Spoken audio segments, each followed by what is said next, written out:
Bonjour, j'espère que vous allez bien en ce beau dimanche ensoleillé.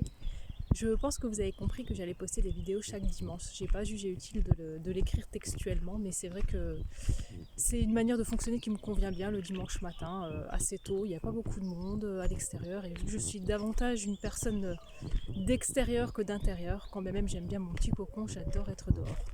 Donc voilà. Alors j'ai décidé de faire cette vidéo aujourd'hui sur comment trouver des clients et créer des partenariats. Alors j'ai conscience déjà qu'on ne parle pas de clients dans le secteur social, c'est vraiment pour avoir un titre assez court. Hein. Donc comment trouver des personnes à accompagner et créer des partenariats, donc notamment avec des institutions. Donc tout l'aspect accompagnement de personnes ou de familles, je l'ai déjà un peu évoqué dans d'autres vidéos.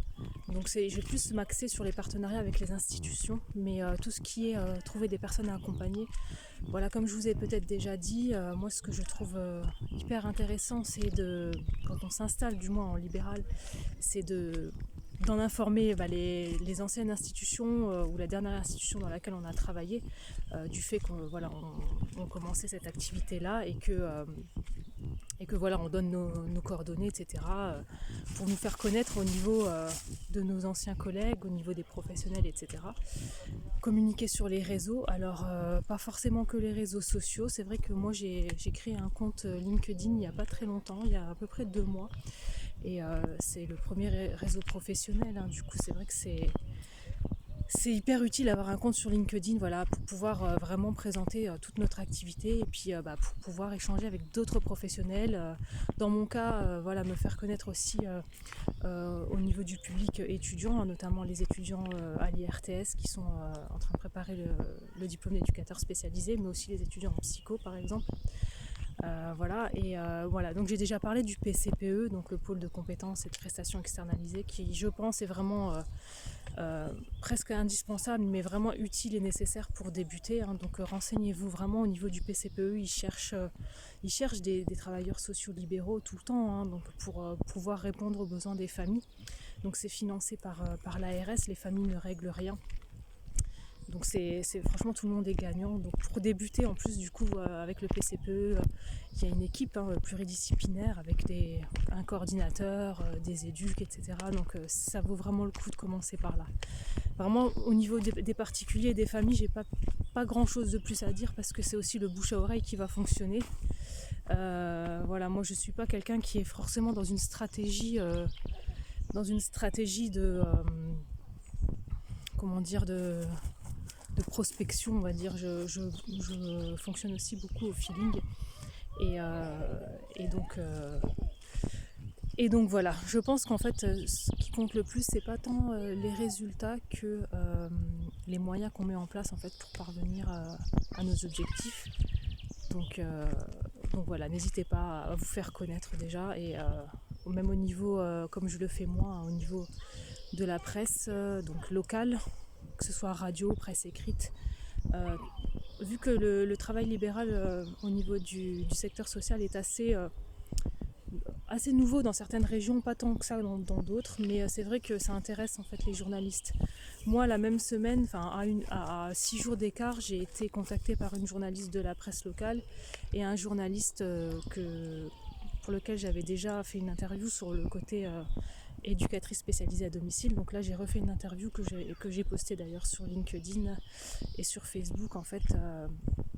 Par rapport à tout ce qui est l'accompagnement aux écrits, donc mémoire et VAE, donc la validation des acquis et l'expérience. Pour ce qui est de créer des partenariats avec des institutions, ça va être à peu près le même principe, c'est vrai, hein, de pouvoir déjà présenter notre activité et savoir surtout, je pense que ce qui est important auprès des partenaires professionnels, c'est de savoir ce qu'on peut leur proposer, en fait, ce qu'on peut apporter, en fait, quelle complémentarité on peut leur apporter. Je pense notamment, voilà, on peut faire des partenariats avec toutes les structures imaginables, hein, que ce soit des CMP, des hôpitaux, je sais pas, des foyers de vie, des crèches, des écoles. Tout est possible et envisageable dans la mesure où souvent ces organismes-là ont des enveloppes spéciales dédiées en fait au financement de prestataires extérieurs.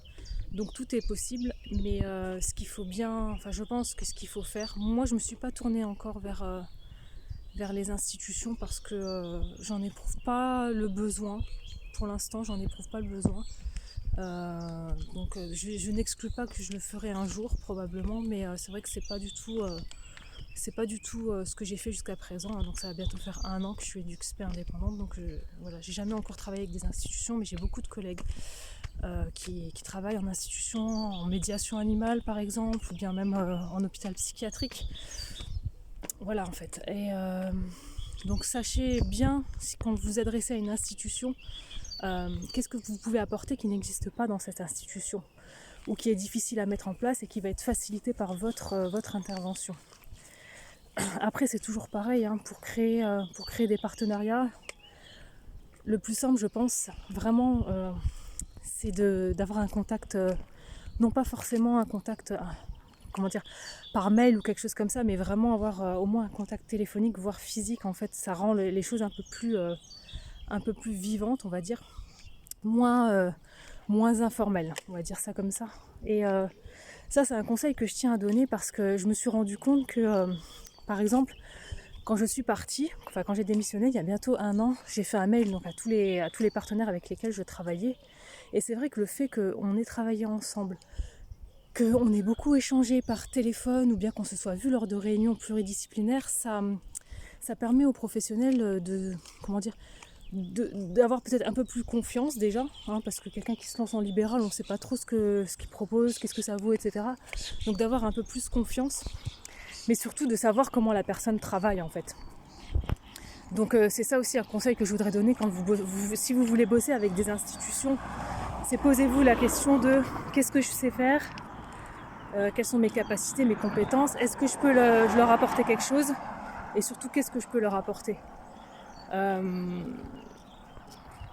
Moi je dis toujours, et je le pense vraiment, qu'il y a vraiment une complémentarité entre le salariat et le libéral, dans la mesure où, je le dis mais je le redis, hein, c'est vraiment important, ce que font les gens qui sont salariés, nous les libéraux on ne le ferait plus. Je pense notamment à bosser 35 heures par semaine pour gagner 1500 balles, mais pas que, à subir certaines pressions, de rendre des choses dans des temps impartis, de se coller à des stats qui n'ont pas forcément de sens en fait.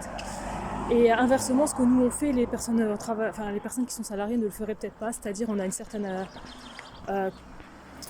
des capacités d'adaptation, c'est-à-dire que moi je vous l'ai déjà dit, moi on m'appelle un matin à 9h pour me dire est-ce que vous pouvez être là à midi, je vais tout faire pour être là à midi, je vais pas être contrainte en me disant bah non je suis bloquée, j'ai tel rendez-vous et tout, parce qu'en fait quand on bosse en libéral on a une autre relation avec les gens aussi, une relation vraiment de confiance et de proximité qui fait que tout le monde est arrangeant, chaque partie est arrangeante, vraiment.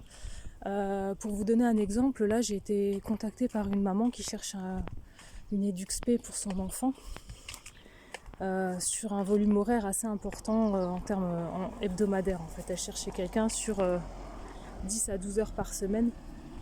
Et donc moi je lui ai dit que à mon niveau en fait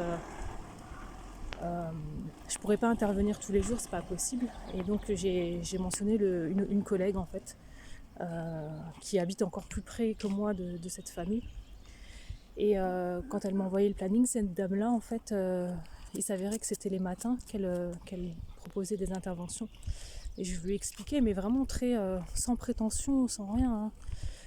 J'habite à 1 heure de chez elle, hein, donc je lui ai expliqué, écoutez, moi, c'est vrai que si je suis devenue indépendante, c'est pas pour me lever à 6h du matin et me retrouver dans les bouchons, parce qu'évidemment, il faut aller prendre l'autoroute, etc.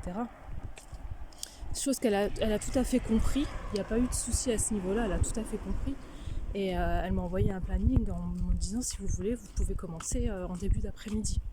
Bon voilà, tout ça pour dire que voilà, il y a une complémentarité entre le salariat et le libéral, et ça faut le faire accepter aux salariés. Il y a des salariés qui sont très frileux vis-à-vis de nous. J'ai entendu des salariés dire qu'on leur piquait leur travail, ce qui n'est absolument pas le cas. Je pique rien du tout, ni ton travail ni ton salaire. Mon salaire, de toute façon, je ne le veux plus, ça c'est clair et net. Mais voilà, on est vraiment dans une complémentarité. Et voilà, donc j'espère que je n'ai rien oublié par rapport à ce que je voulais vous dire sur la création des partenariats. Vraiment appuyez-vous sur le réseau qui est déjà existant, même des anciens. Enfin moi je sais que quand j'ai fait des mails pour présenter mon activité, donc au fur et à mesure j'ai créé mon auto-entreprise, après j'ai fait ci, après j'ai fait ça, j'ai envoyé des mails mais même à des collègues d'il y a 5 ans par exemple, donc j'avais toujours le mail en fait. L'idée c'est vraiment, c'est pas forcément de trouver des clients ou des partenaires, c'est pas tant ça à mon avis que de se faire connaître en fait. Et un jour ou l'autre, il y a quelqu'un qui va vous contacter en vous disant j'ai vu votre post, j'ai entendu parler de vous, etc. Donc voilà, ne misez pas sur les résultats mais vraiment sur les moyens. Voilà, bah écoutez, j'espère que j'ai été claire et concise et que j'ai rien oublié, j'espère vraiment. Si c'est le cas, bah mettez-moi en commentaire si vous avez d'autres questions. N'hésitez surtout pas. Et d'ici là, je vous souhaite une très bonne journée. N'hésitez pas à vous abonner et à vous commenter, ça me fera toujours plaisir de vous répondre. Le but, c'est vraiment de pouvoir partager à grande échelle avec des gens que je ne connais pas. Donc n'hésitez surtout pas. Je vous remercie beaucoup et je vous souhaite une très très très bonne journée. Bye bye.